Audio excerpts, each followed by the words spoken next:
Hello, I'm Kevin with Gaming the Systems. This is the start of a new series where I take a look at unexpectedly hard stages in video games. Each episode will highlight one stage from one game. And in this one, we're going to take a look at Mr. Bones, a game on the Sega Saturn. There is a stage in this game that I consider the hardest stage I've ever encountered before. And the thing is, it's about halfway through the game. So if you can't get past that stage, then you don't get to see the other part of the game. I've only beat the stage once in the past 20 years, and today I'm going to make another attempt to beat it, and I'm going to take you along the way, and I'm going to discuss what makes it so hard. The name of the stage is called Icy Lake, and let me know if you've played it before. And keep in mind, if you played the Japanese version of this game, that stage is easier in that one. So let's go to the Icy Lake and dive into it. Mr. Bones is basically a mini-game compilation, but a better description would be a medium game compilation, because the games are a bit more robust than those you would see on a typical compilation on the Wii or something like that. Developed by Sega themselves, the game is full of humor, with most jokes being tied to the fact that you play as a skeleton, a deceased blues guitarist in fact. Some of the games are music related, and many of the cutscenes are actually musical numbers. What can you do in this world? You have to play the stages in order, but once you beat a stage, you can save your progress. Today we're gonna hone in on just one stage. It's probably the hardest stage I've ever played in my life. It's called the Icy Lake. Keeping in theme, let's listen to the musical number that precedes it. Bones, bones, bones, bones. We're carrying a skeleton to an icy lake. Carry him so carefully, he's never gonna break. Carrying a skeleton to an icy lake, and his name is Mr. Bones. Bones.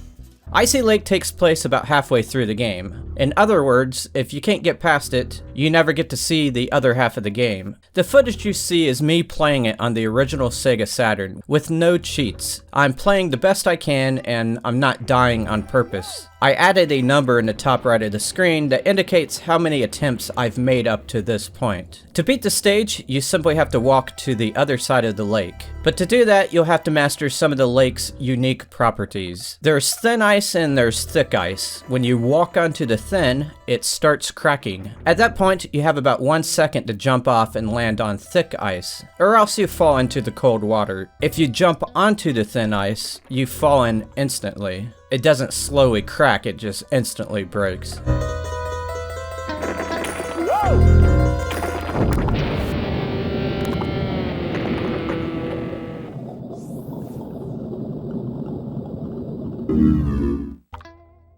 Going into the water damages your bones meter. The meter only contains enough health for you to fall in twice, though if you collect glowing blobs, it refills it slightly.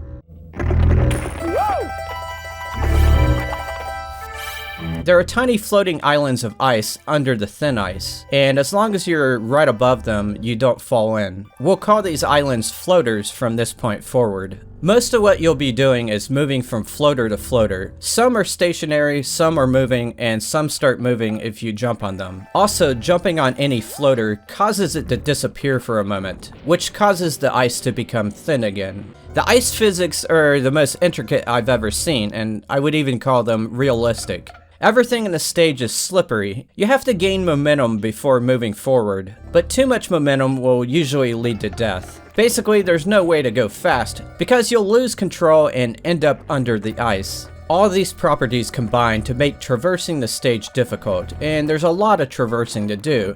The stage is very long, and there's no checkpoints. To add insult to injury, once you die, you are booted back to the main menu where you have to select the stage over again and wait for it to load. So basically, the stage takes a long time to attempt. My personal history with this stage goes all the way back to 1996, the year this game was released in America, and the year I bought it. Back then, I played all the way up to this stage, but I was never able to get past it. And believe me, it wasn't from a lack of trying. Back then, I probably tried about 50 times. About 8 years ago, I rebought the game and decided to make another attempt, and that's when I was able to beat it, just that one time. I made sure to save my spot at that time, and I was able to cruise through the rest of the game. Nowadays, as you can see, I am struggling to beat the stage, but with each death I learn a little bit more. I started memorizing the floater patterns, and I eventually mastered the first few minutes of the stage. It's funny what you notice when you play the same stage over and over again. Like, why is there a black dot right here? It makes it look like my TV has a dead pixel.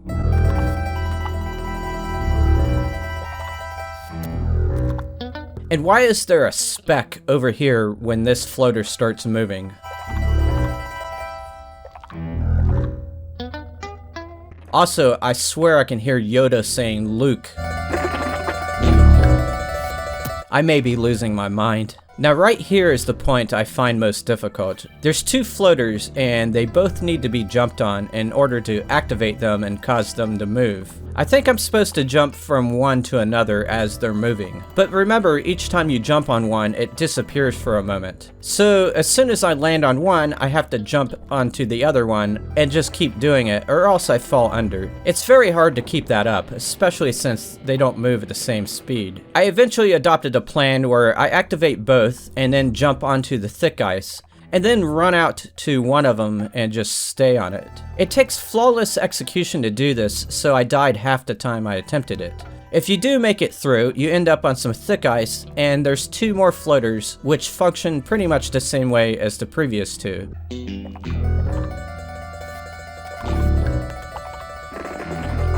I used the same strategy, but the floaters came to a surprise stop, and it caught me off guard and I fell in. That was try number 33, and it was the furthest I've gotten. The next try, I managed to get to the same point again, and I almost killed myself in the same way. But this time I managed to hop on some nearby floaters, and I got onto some safe ground. I was so relieved.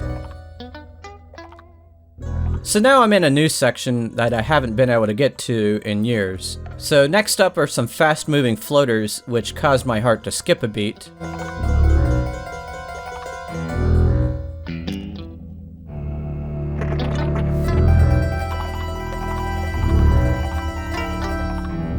Now notice the screen isn't scrolling anymore, and that's because I've reached the end. I cherished the moment by jumping up and down and stuff. It looks like there's a cave area down here that I didn't get to see, and I was half tempted to go down there and explore it, but we all know that would have been a bad idea. So I crossed the finish line, and the ordeal was over.